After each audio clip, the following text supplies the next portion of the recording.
شۆڕشی فەڕەنسی. شۆڕشی فەڕەنسا بە یەکێک لە گەورەترین ڕووداوەکانی مێژووی مرۆڤایەتی دادەنرێت کە چرخێکی نوێی لە ئازادی و یەکسانی و برایەتی هێنایە بوون.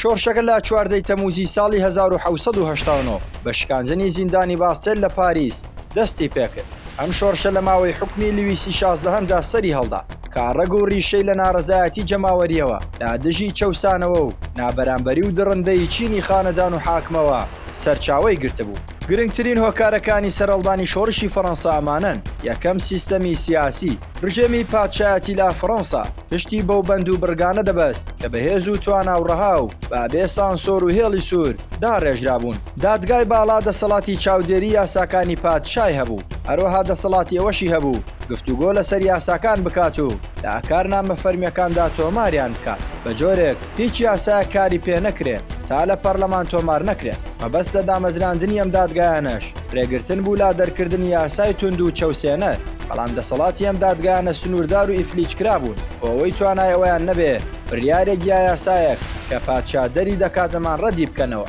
لەو کاتەوە دادگاکانیش بایەخ و گرنگیان لەدەستدا. هەرچی هۆکاری دووەمە خۆی لە سیستەمی چینایەتی دەبینێتەوە. لەم سیستەمەدا تەنیا چەند کەسێک سوودمەند بوون و بەری ڕەنجی خەڵکیان دەخوارد. فەڕەنسیەکان بەو پێوەرە بەسەر سێ چیندا دابەش بوون کە هەرچینە و جیاوازیەکی زۆریان لە نێوانجا بەدی دەکرا و دەربازبوون لەیان ئاسان نەبوو. ئەو چینانەش بەم شێوەیە دابەش دەکران. یەکەم شکۆدارەکان. ئەمانە لە چینە باڵاکانی کۆمەلگای فەڕەنسی پێکاتبوون، لە دەوروبەری پادشا بوون و بە هەموو شێوەیەک بەرگریان لە پادشا و ڕژێمەکەی دەکرد. بۆ هۆیەوە ژیانیان لەو پەڕی خۆشیدا دەبردە سەر و هەمیشە سوودمەندی پلەیەک بوون.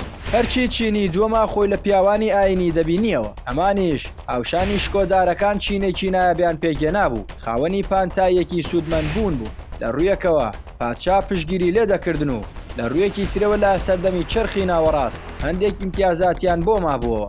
بۆ نمونە زەویە کشتتوکاڵەکانیان با پێنجێکی زەویەکانی فەڕەنسا دەخەمڵێندا، بە هەزاران جوتیار لە بارودۆخێکی زۆر نالەباردا کاریان تێدا دەکرد.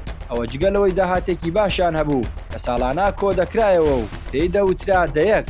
ئەم دەیەکە وەکو باج ساڵانە لە سەرجەم فەڕەنسیەکان وەردەگیرا. لە کۆتاییەکانی سەدەی 18هەم کۆی ئەم باجە گەیشتە 200 ملیۆن فرانک زێر. هەرچی چینی سێمە بە چینی گشتی ناو دەبرا. ئەوەی مابووە لە هاوڵاتیان لە یەکچیندا ڕێک خرابوون کە بە چینی گشتی یا چینی سێم ناو دەبران. ئەمانە بەرگەی هەموو نەهامەتیەکانی وڵاتیان لە باجی قورس و خزمەتی سەربازی و خزمەتی کڵێسا و خزمەتی شکۆدارەکانیش دەگرت. بە کورتیەکەی ئەم چینە دەبوایە هەموو فەرمان و پێداویستیەکانی وڵات جێبەجێ بکەن، لە بەرامبەریشدا باجی زۆر بدەن و مافی تەواویشیان نەبوو لە ئازادی ڕادەربڕین و یەکسانی، لە بەرامبەری یاسا و مافی دەستنیشانکردنی سیستەمی سیاسی و ئابووری. یەکێکی تر لە هۆکارەکانی سەرهەڵدانی شۆڕشی فەڕەنسی خۆی لە قەیرانی دارایی و ئابووری دەبینیەوە. ئەم قەیرانە لە بنەڕەتدا بەهۆی بێداهاتی فەڕەنساوە نەبوو، بەڵکو بە پێچەوانەوە ئەو کات فەڕەنسا خاوەنی کشتتوکاڵێکی گەشە کرد و پیشەسازیەکی پێشکەوت و بازرگانیەکی دەرەکی چالاک بوو. بەڵام کەسانێک کە توانای دانی باجیان هەبوو ئامادە نەبوون باجەکان بدەن، چونکە پێشتر خاوەن ئیمتیازات بوون، کەواتە کێشەکە لە بودجەدا بوو نەک لە داهات.